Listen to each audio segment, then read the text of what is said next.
The relic was no larger than a sparrow's nest, a tight coil of dark hair resting in glass. A strip of black lace lay beneath it, dampened long ago by tears that had turned to salt. On the inside paper label, in a crabbed Victorian hand, someone had written a warning that felt like a prayer. It said, "In mourning, do not disturb." People who held it could not agree on where the grief lived, in the hair or in themselves. Some said the glass fogged from within, though their breath had been held the entire time. Others swore the lace carried the weight of a widow's vow, cut from her own crown to mark the day the world dimmed. This is a true account preserved in scattered ledgers and frightened letters. Beginning in Gravenmore, Yorkshire in 1873, 4 owners would take it home. 4 coffins would leave their houses within 9 months. Gravenmore sat where the moorland met a drowned mill canal, its waters the colour of rusted iron. The town was not large, just 3 rows of stone cottages, a parish church, and the husk of a textile mill that no one dared dismantle. Chimneys smoked all year, not from wealth but from necessity, for the cold winds scraped down from the highlands without mercy. In 1873, people lived close to both life and death. Families shared not just bread, but burial plots. Illness, accident, and hunger were never strangers.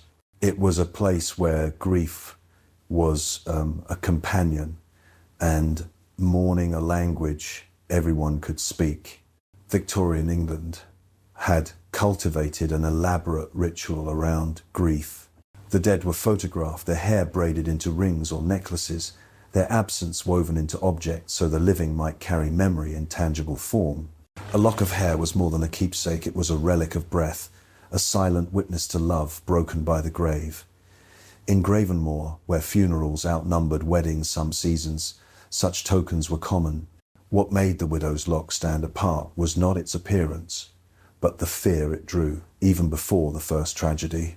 The glass case was small enough to fit in a glove palm. Inside lay a coil of thick, dark hair, bound with thread the colour of dried blood. Beneath it, a square of black lace, frayed at the edges, folded neatly as though pressed by ritual, and then the slip of paper. In mourning, do not disturb. The handwriting was precise, deliberate, but uneven, as if written by a trembling hand. No one at the parish fair remembered the moment it appeared. Some whispered it had been left at the altar steps before dawn, as if placed there by hands that wished not to be seen. The first man to notice it was a merchant named Edwin Clark, a dealer in brick, a brack, who travelled the moor villages with a cart full of curiosities. He was not a man of superstition. His profits came from selling charms to those who were. He bought the lock for a handful of pennies, laughing at the morbid sentiment. To him, it was inventory, something to polish, price, and pass along. He was overheard telling a fellow trader, "If grief can be boxed and sold, then I'll never go hungry." He carried it home wrapped in cloth, unaware that his name would be the first in a chain of obituaries. Clark lived with his sister on the edge of town, in a house that leaned like a man too tired to stand. Their lives were modest, but his appetite for oddities kept them afloat. In the weeks after the fair, neighbours saw less of him. He stopped joining the Sunday service. When glimpsed, he seemed thinner, his eyes rimmed red, as though waking from too many restless nights. His sister later confided that he would startle awake, shouting about a woman in black standing at the foot of his bed. He had begun locking the glass case inside his wardrobe, though every morning it seemed to have shifted, as if nudged from within. The town paid little mind at first. Strange dreams were common enough on the moors, where wind seeped into every seam of the house. But by mid-spring, Clark's decline was unmistakable. His hands trembled, his speech slurred, and he muttered endlessly about the widow's promise.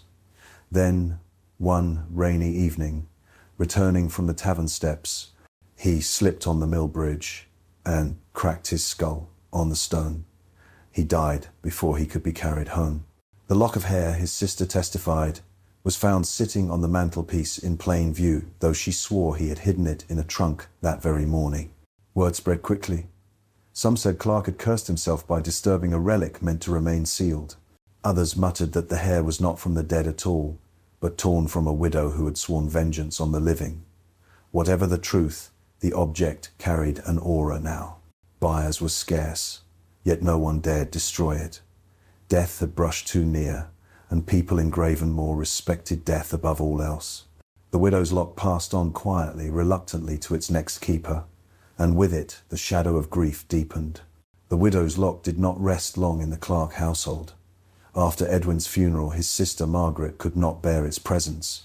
She placed the glass case on the edge of her windowsill, wrapped in a cloth, and waited for someone to claim it.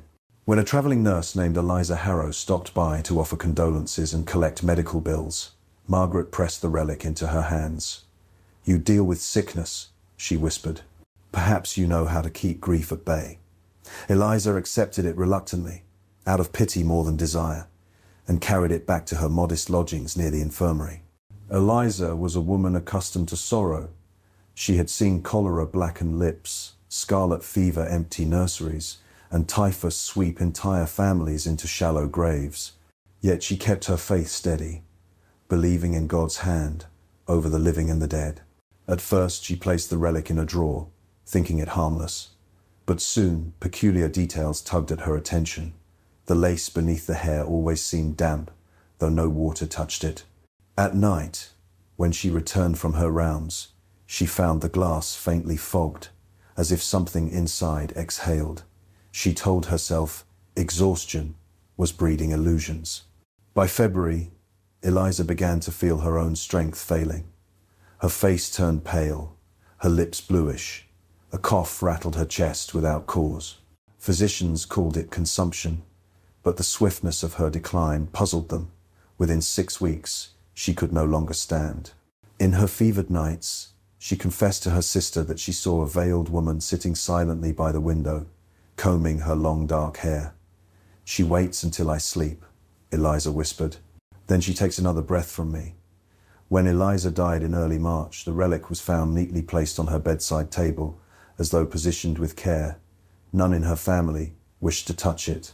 Instead, they sold her belongings to cover debts, and the widow's lock passed again into circulation.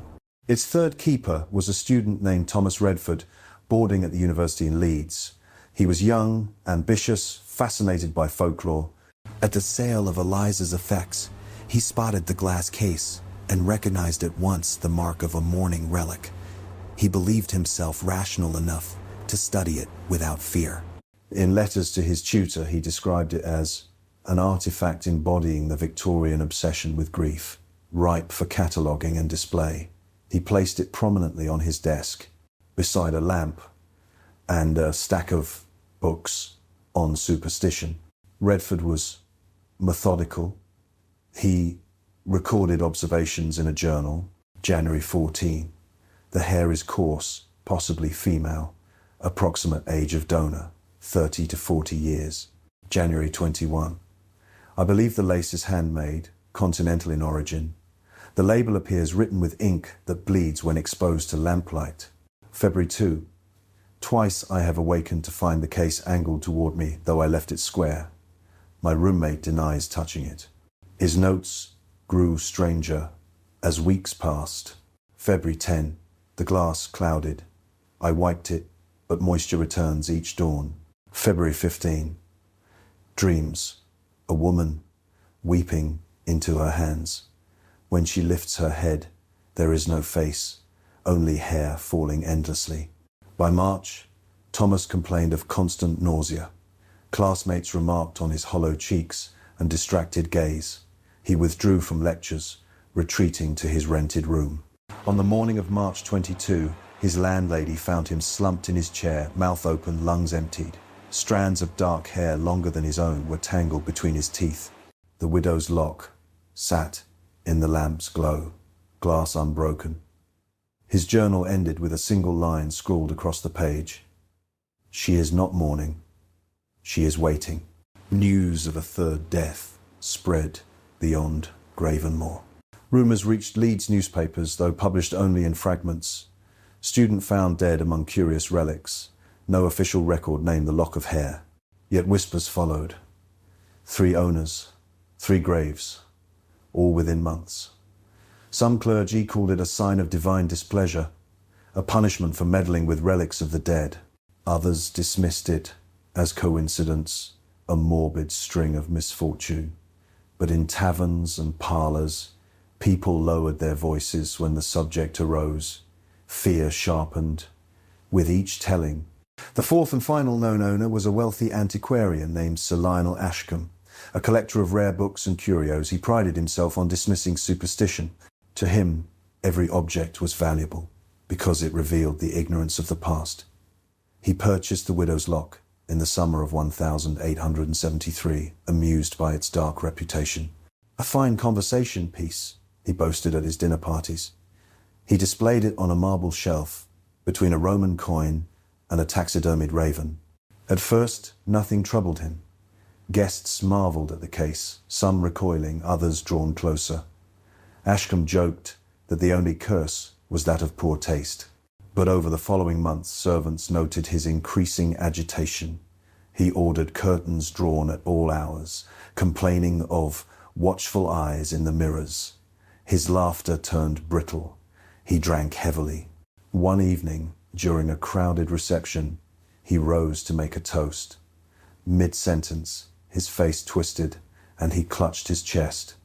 The glass case toppled from the shelf, shattering on the floor. Ashcombe collapsed, dead, before he struck the ground. Witnesses swore they heard a woman's sob echo through the room, though no one present admitted to weeping. The case was swept away with the broken glass, the coil of hair gathered back into a cloth by trembling servants. No guest wanted it, no family claimed it. In desperation, the Ashcombe household sent the relic to a nearby monastery, asking the brothers to dispose of it in holy ground. The monks accepted it, though unease shadowed their prayers. One brother recorded in his diary, "It sits in the reliquary chamber, and each night I hear faint crying from within the glass. We shall keep it sealed until judgment." Thus, within 9 months of its first appearance at the parish fair, the Widow's Lock had claimed 4 owners. Each death was different. An accident, a wasting sickness, a suffocation, a sudden collapse, but all bore the same whisper of unseen hands. Coincidence, perhaps.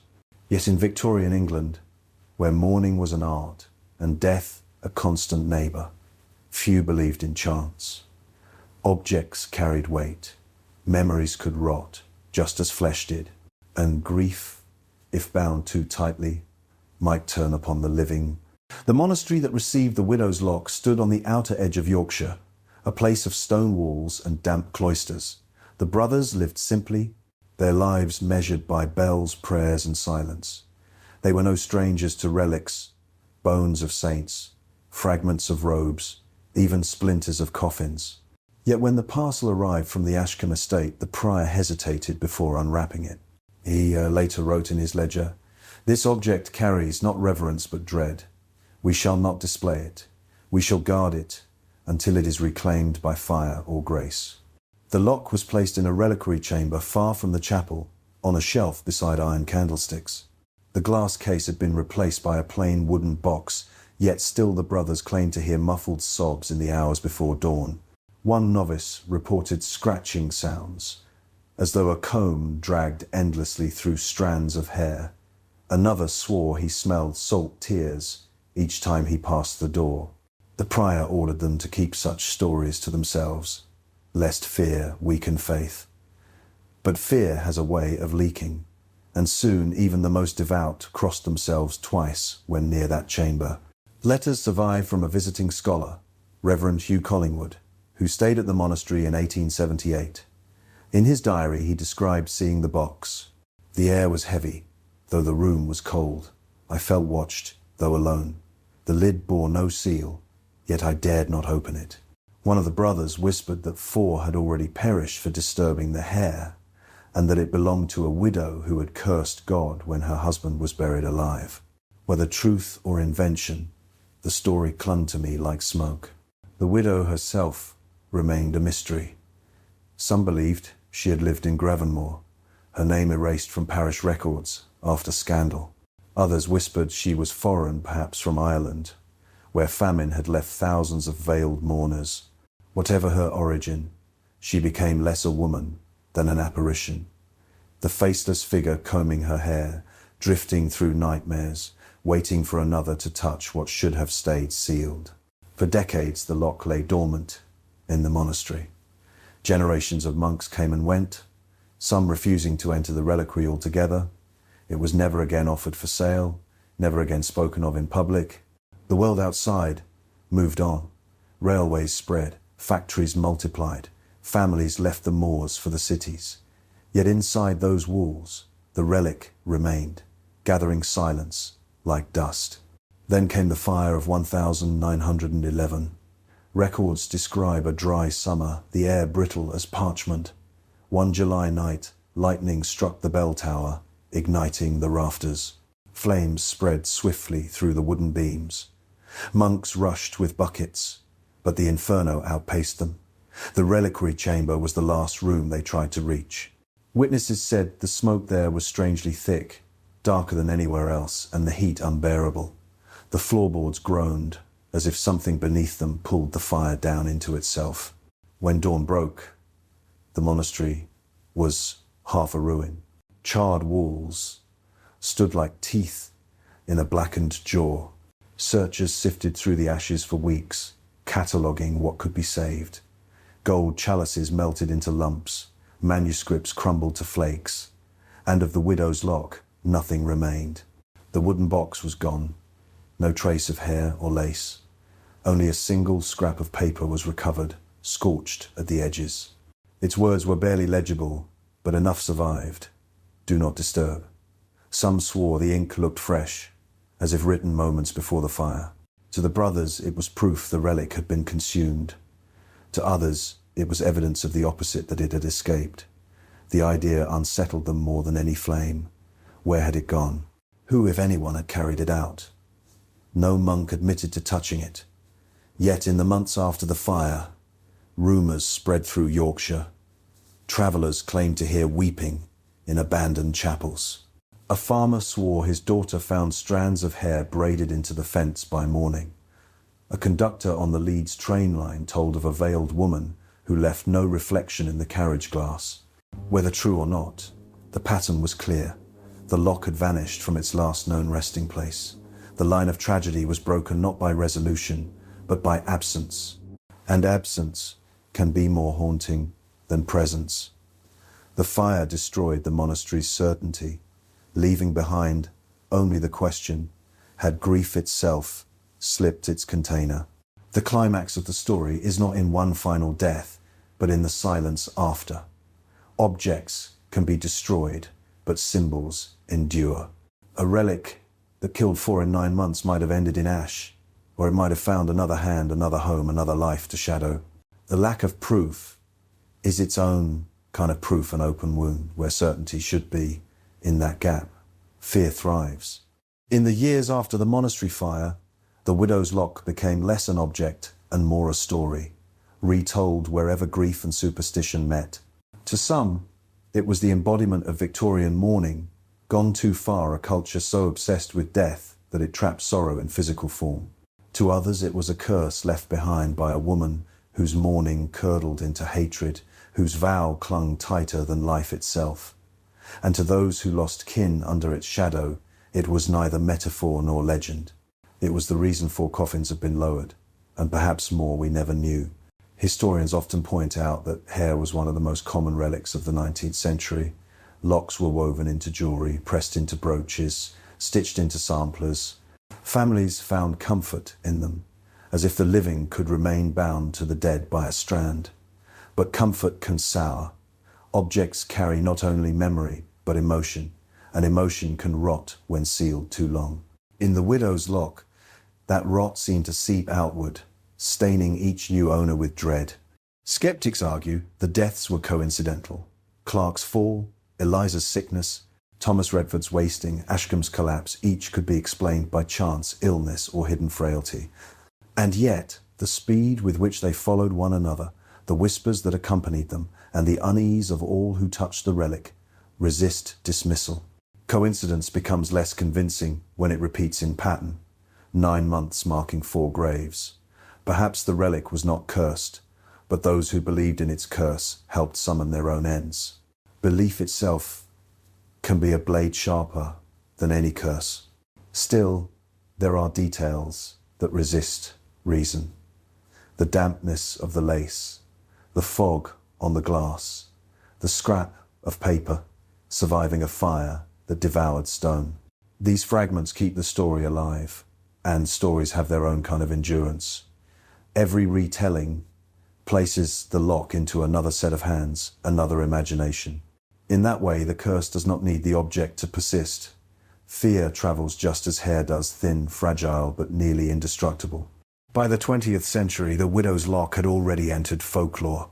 Local children dared each other to whisper about it in graveyards.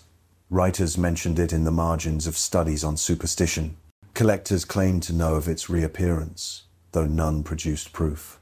Its absence became its power, an invisible thread weaving through fireside tales, cautionary sermons, and late-night confessions. If it still exists, perhaps it rests on a forgotten shelf, patient as ever. If it does not, then memory itself has become the reliquary. Reflection lies in what the widow's lock tells us about mourning. Grief is natural, necessary, but when grief is clutched too tightly, it can hollow the living. The Victorians sought to preserve memory in material form, but the danger of preservation is that it resists healing. To keep a part of the dead is to invite their shadow to linger. The widow's lock may be just one hair relic among thousands, but its legend reminds us of the peril in turning sorrow into an artifact. Objects are not neutral, they inherit the weight we give them. And so, whether the lock perished in 1911 or slipped free of the flames, its lesson remains. Mourning must move, must change, must be released.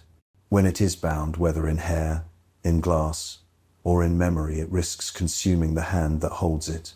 The widow's lock is gone, but grief is not. It is with us still, whispering in the dark, waiting for the living to decide whether they will carry it forward or let it rest. If forgotten relics and haunted histories draw you in, stay with us, subscribe, share this tale, and join our descent into the shadows of the past.